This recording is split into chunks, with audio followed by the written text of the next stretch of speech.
noneho bamwe baho bafashwe bagize ikibazo cyo guhungetwa bagasanga babuze barengera.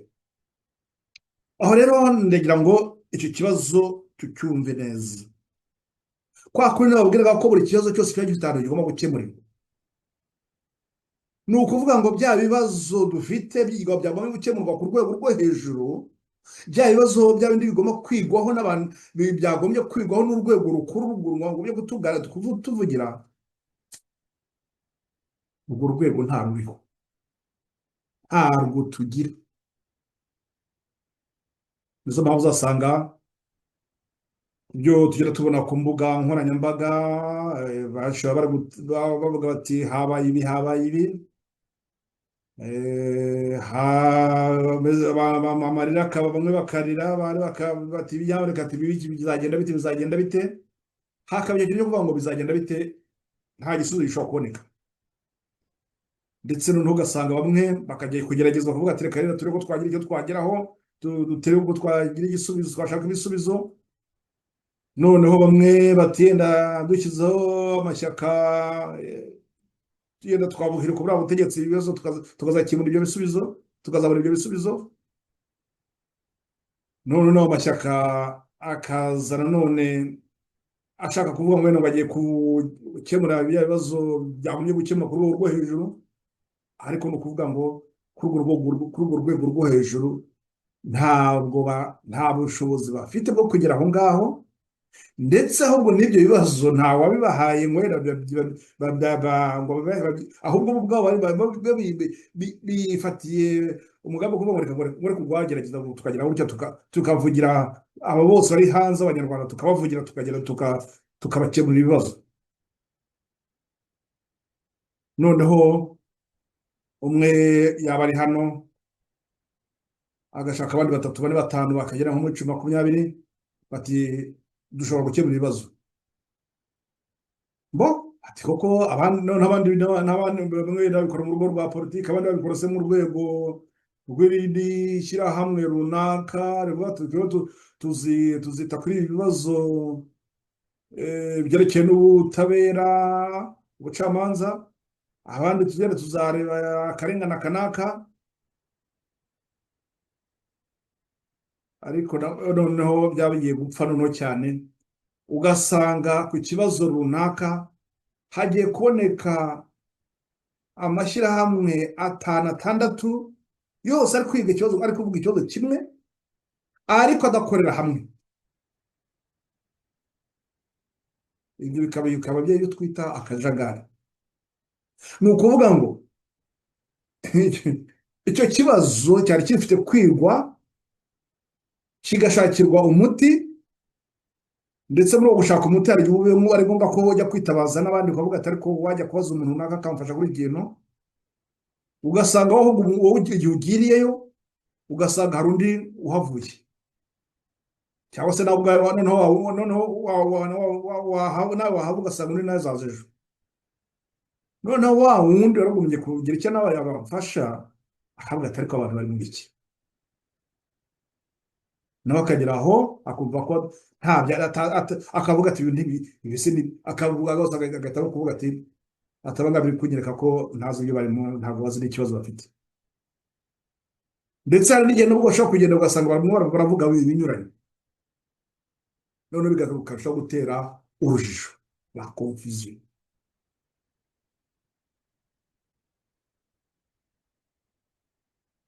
Murumva icyo kibazo ukuntu gituremereye. Hari igihe bamwe nyine koko babikora gutyo, bari kurengera iki zaba bandi ba nyiri kuduteza ibibazo, ndetse bakaba babikora batumwe. Icyo kintu mukiteho, muzababuze kuba bagira uburyo biyubaka ngo bubake n'uburyo ibibazo byabo bishobora gukemuka. Ni uko nguko noneho abantu usanga ku kibazo runaka cyagombye kwigwaho kigafatirwa umwanzuro, noneho ugasanga ahubwo noneho ikibazo kigiye complex kigiye kurushaho gukomera cyane kandi cyari ikibazo cyari gifite kuba cyabonerwa igisubizo cyoroshye gitomoye cyoroshye. Ubwo ngizi ingorane dufite niyo yo kuba ngo igihe abantu badukora mu kajagari hari ikibazo ntabwo ndashaka kwibona ibisubizo. Igihe atari urwo rwego rukuru rugomba gukemura ibibazo biremereye bireba igihugu cyose, ntabwo nyine numva ko ibibazo byacu tuzabibona igihe cyose, imyaka n'imyaka, ndetse numva ko ahangaha turi kusobanukirwa n'impamvu abantu bashobora kuba bamaze imyaka irenga 30 ibibazo byabo bidashobora gukemuka. Buri gihe cyose hari ibindi abantu barimo byo kubyana bavuga ngo byo kurangaza abandi, aho kugira ngo bafate ikibazo kinyamukuru. Ko byari nabwiye ngo ushaka gukemura ikibazo cyangwa ushaka kurimbura, bakubwiye ngo urimbure igiti cy'inganzamarumbu, bakavuga ngo ufata ibikoresho ukeneye.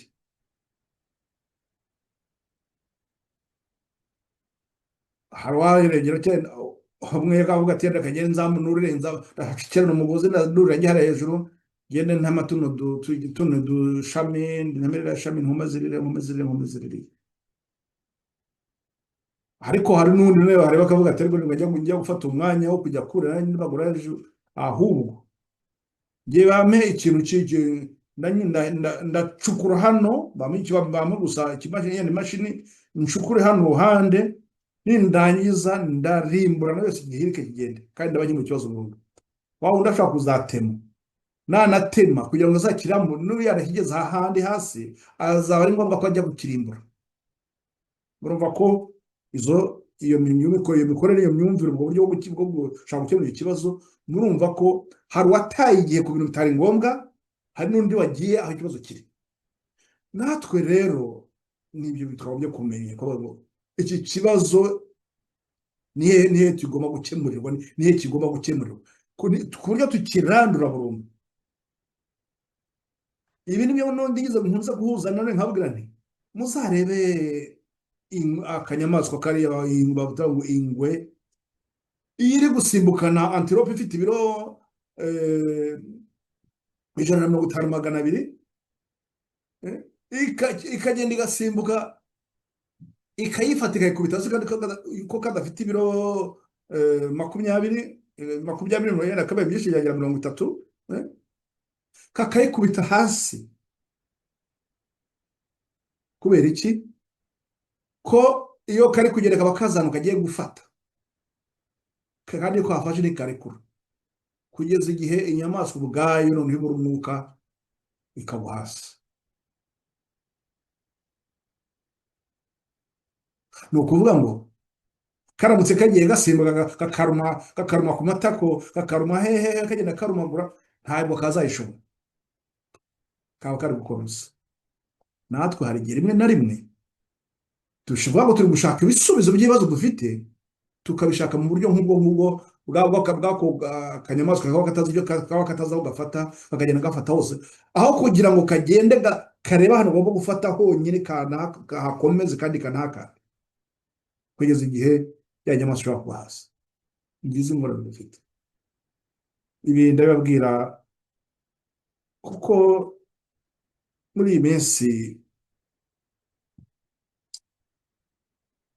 turi kubona akarengane. Ubwo nibukije ibyo Karasira yakorewe n'abandi bamubanjirije ba Kizito n'abandi abahati n'abandi twagiye tubura, babaga ari abantu bafite b'abasore b'abagabo bafite ubwenge, bashobora kugerageza kubwira abantu baberekeye ibibazo uko biri n'uburyo bashobora kurushaho gutekereza neza.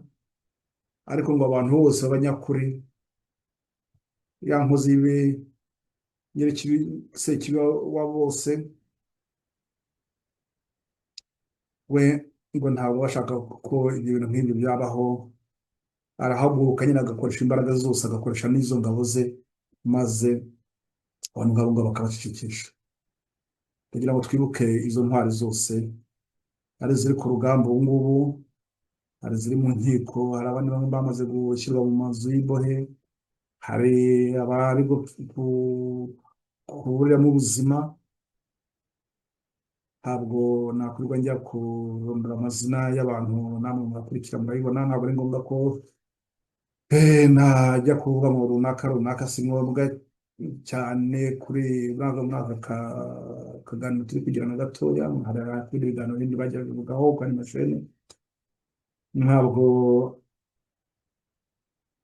mbona ko ibibazo bimwe na bimwe twagiye dusa nkaho twirengagiza, tukumva bavuga ngo iki ni ikibazo, bakunda bwana ibibazo bikagira ahantu bikemurirwa. Abantu kugira ngo dufate ibibazo, twumve ko ibibazo bigomba gukemurwa ku rwego rukuru rw'igihugu. Urwo rwego tukaba ntabwo dufite. Ngo tube twanagerageza kureba uburyo urwo rwego twarwubaka kugira ngo dushobore gukemura ibyo bibazo. Ahubwo twaba tuvuga ibibazo ntabwo ni iby'umuryango wa runaka, ni ba runaka, tukirengagiza yuko burya ari ibibazo by'igihugu cyacu cyose. Tudavuga abari ziriya mfungwa zose, abari kuva muri iyo za gereza, abari gukorerwa iyicarubozo, abari mu gihugu imbere n'abari no hanze nanone batorohewe nabo. Ibyo byose biba bigomba kuvuga ngo ako karengane kari guturuka he? Ubwo nyir'ukuzana ako karengane afite imbaraga ze n'izi ngizi, ari kubikora mu rwego rw'igihugu. Noneho kugira ngo twirinde ako kajagari navugaga, natwe twagomba kubaho urwego, tugomba kuba dufite izo nzego kugira ngo tujye ku rwego rukuru. Hari abigize gushaka kubigerageza bashyiraho guverinoma ikorera hanze mu buhungiro. Bibwira ko iki gitekerezo ntabwo cyari kibi, ntabwo cyari kibi, ndetse na bamwe bikimara gukorwa barabona. Twajyaga duhura kuri forumu tukandika, turabiganira dore ikintu cyiza cyari twakoze n'iki gihe dore ki. Noneho bamwe bo kugira ngo bavuge bati yenda tubigire dute, ahubwo bamwe bati uzabigemo. Ariko iyo nabavugaga turebye neza, kuko ibyo kuvuga ngo dushobora kuzamura ibibazo byacu tukabishyira mu rwego rwarwo, tukamenya aho bikemurirwa. Icyo kintu cyari ngombwa. Ahubwo ikibazo cyavukaga kuri abo ngabo basubizaga gutyo, ni uko bya bintu byo kuvuga ngo njye mfite ishyaka aha ngaha, none ufite ishyaka ryanjye, none ufite ishyaka ryanjye, urakora ibi ngibi kandi ntabwo tubihurizaho, uko ugenda iyawe inzira, nanjye ndagenda iyanjye, nanjye ndagenda iyanjye, ibya kajagari kakaba karabaye. Noneho nkabona icyorezo abantu, ariko icyo gihe natanze igisubizo ndavuga nti ariko kuki none icyo bibazo mufite ni ibihe? Ndimuvuga ko mushaka kugira demokarasi, aricyo demokarasi tukayikora. Noneho mwese muze noneho dutore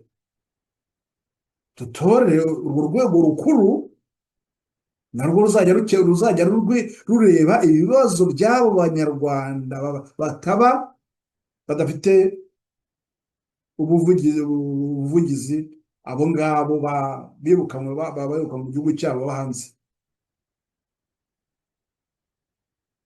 Icyo byari kuba ari igisubizo kurwanya, numvaga ari igisubizo cyaba gitomoye cyeza cyoroshye.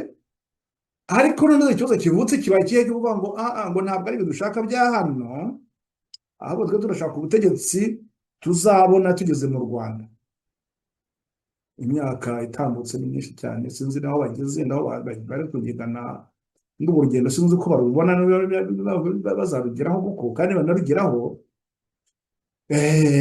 nabwo bizaba ingorane mu zindi. Kuko hari igihe nvuga nti, iyo tugendeye ku ihame rya demokarasi, tuvuga ko demokarasi ubundi ari ubutegetsi bwa rubanda, ubutegetsi buri mu maboko ya rubanda.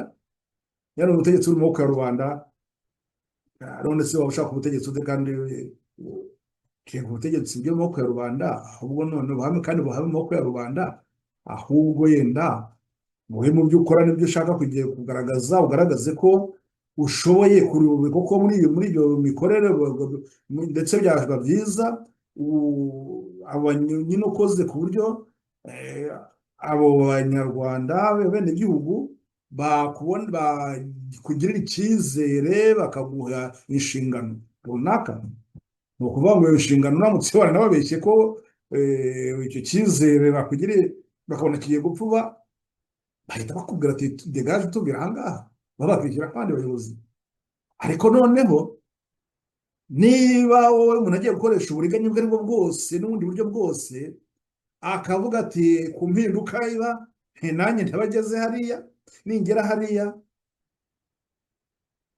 mbese ni ikihe cyizere abantu bagira cy'uko wowe utakora nk'ibyo abandi baba bari gukora?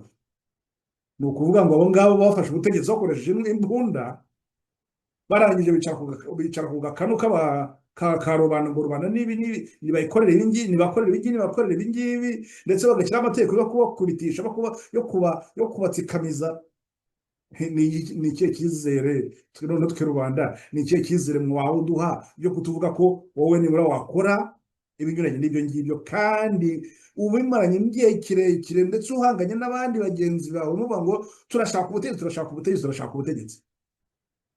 Oya, ahubwo tugire urubuto, turashaka ukuntu ubutegetsi bwajya mu maboko ya rubanda. Ubutegetsi bugira amaboko ya rubanda, rubanda ruzashyiraho abayobozi muri za nzego nkuru eshatu: urwego rushinga amategeko, urwego rwubahirizategeko, n'urwego rw'ubutabera. Izo nkingi eshatu zikaba zubatse, kandi bakwiye nabwiye ko nta nkingi igomba kuba yanyeganyeza iyindi, aho buri nkingi yose iri gukora mu bwisanzure bwayo no mu bwisanzure bwayo. Bityo none ibintu bikaba byarushaho, twebwe rubanda tukaba tuzi ko ibyo noneho ntawe uzongera kutwicara ku gakanu, ntawe uzongera kudukoresha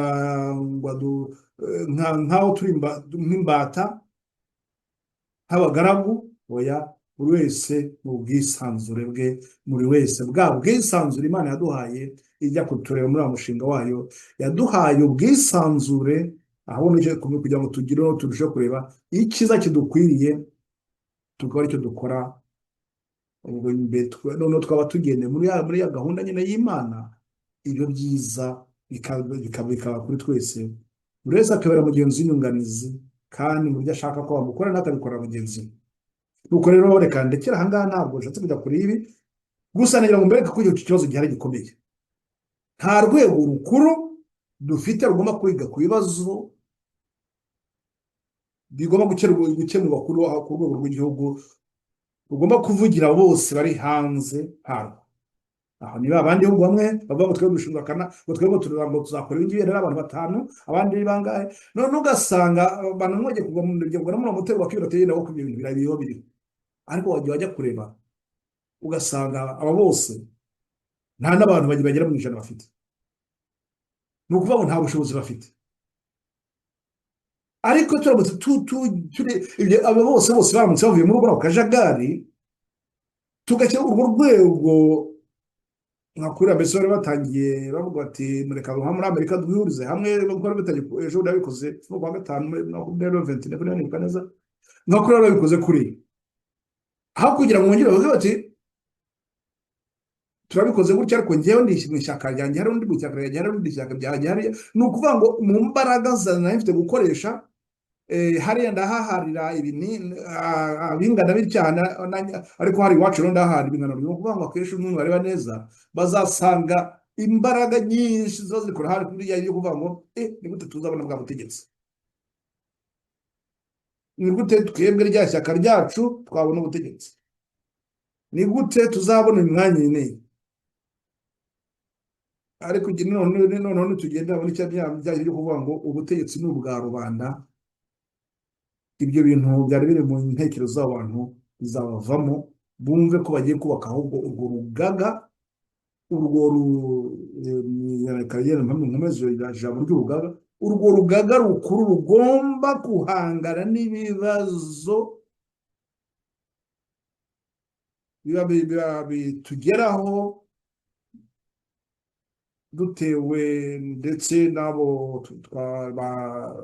abo bene wacu cyangwa se abanyarwanda nanone barimo bari kuri ubwo butegetsi bari no ku butegetsi bafashe bakoresheje intwaro bo noneho bakaba bahora batunze intwaro zabo hejuru zitwaye hejuru bavuga ati ntawe uzatugera ntawe uzagaruka hano natwe tutazabaheza hanze. natwe rero kuvuga ko tugomba guharanira ibyacu, guharanira uburenganzira bwacu, guharanira ubwisanzure bwacu, kuhangana n'abaduhungeta bakirizisha abantu muri za gereza bica abandi bagira bate.